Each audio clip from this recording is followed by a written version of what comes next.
Hi guys! Most of us want to be called a hero, diba? Maskin ako siguro, kasi may ganahan anak, kasi may dili ganahan ingon og Malaya, you're my hero. Sucks. Yes. Pero really, what makes a person a hero, Manggo?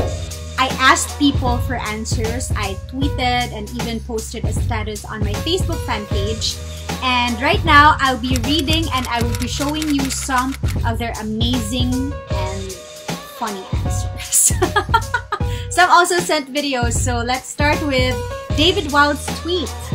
When they save someone from whatever it may be in whichever way they do. I agree, it could be your brother, your sister, your friend, diba? Mga emergencies or whatever.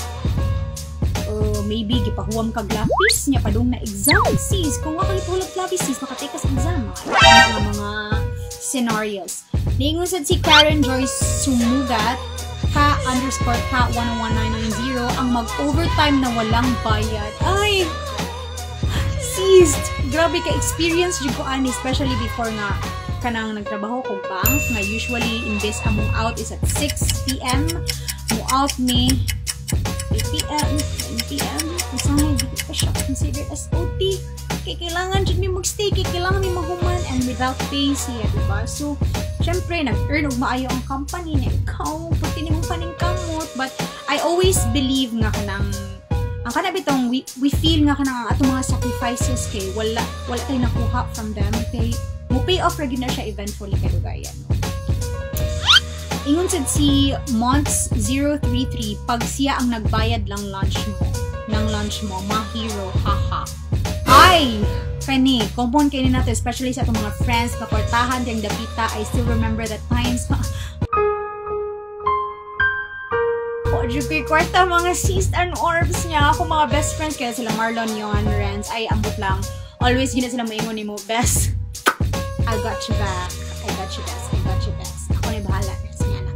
And ako sa usahay, if nasa ko'y ako especially karon, muna mo payback sa go, manimaus pug libre na nila, kay savior gid sila nako ato nga time, no? From Kaisha Krish, ingon sad siya, everyone is a hero, it's just a matter of appreciation. Appreciate those people who make good things to you. True, diba? Even those strangers na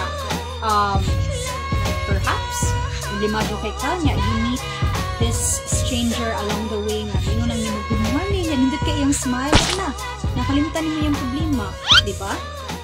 Kana nga smile saved your day, so dapat magpasalamat ka atong tawhana and consider that person a hero. Someone who goes out of their way to make you smile, or someone who genuinely wants to help you without thinking about personal gain, that's what makes a person a hero. Hero for me sa mga OFW na iniwan yung mga anak nila dito sa Pinas para mabigyan sila ng magandang future pag nakikita. So for me, siguro yung pagiging selfless, yung halimbawa sa isang araw may appointment ka pero may nakita kang nangangailangan ng tulong, masuunahin mo sila, tapos yung kakainin mo na lang, bibigay mo pa sa mga taong walang makain, siguro ganon. I don't think it's hard to be a hero. I think a simple act of kindness can really make a difference. Helping other people. Start with your family. Help your family, friends. How do you help your friends?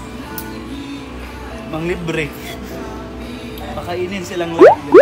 So, hindi may mga tubag, mga sizsts and orbs, sorry.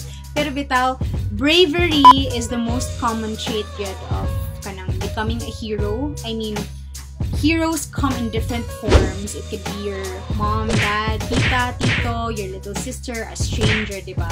Yes, a hero can be someone that you look up to, and that someone can be anyone brave enough to face anything or everything in life, diba? And ako personally, I really want to become a hero.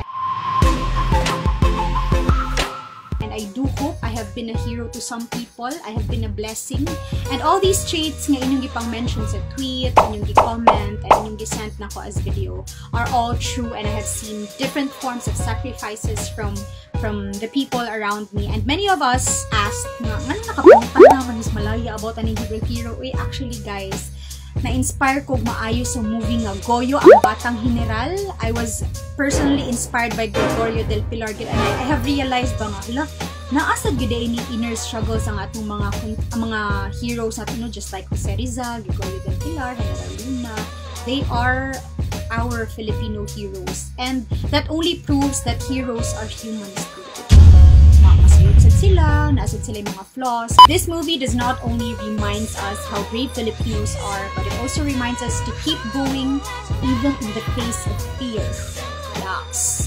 And as the movie tells us, remember who you are, and most importantly, remember what you are living and what you are fighting for. So akong giawag ang tanan to please watch Goyo, ang Batang Heneral, now showing in cinemas nationwide. Bye, heroes! Hindi ko pa din maunawaan ang mga pangyayari. Noong Lunes ay kasama ko lang ang magiting na Heneral Luna. Ngayon, patay na siya. At napasama naman ako sa kampo ni Heneral del Pilar. Hindi ko pa matansya ang ugali niya. Mukhang nakakalat na ang utos na dakpin si Luna. Isang Heneral daw ang nagpapatupad nito. Sino? Yung paborito ni Mio.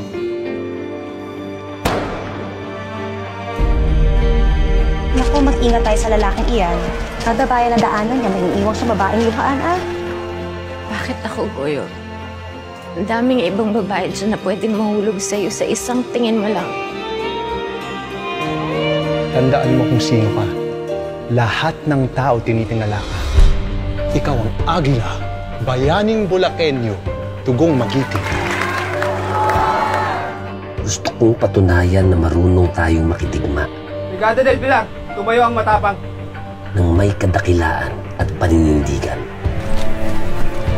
Fuego! Gusto kong sumandal sa bisig ng isang lalaking alam ang kanyang hangganan pagkat natupad niya ng tungkulin niya sa bayan.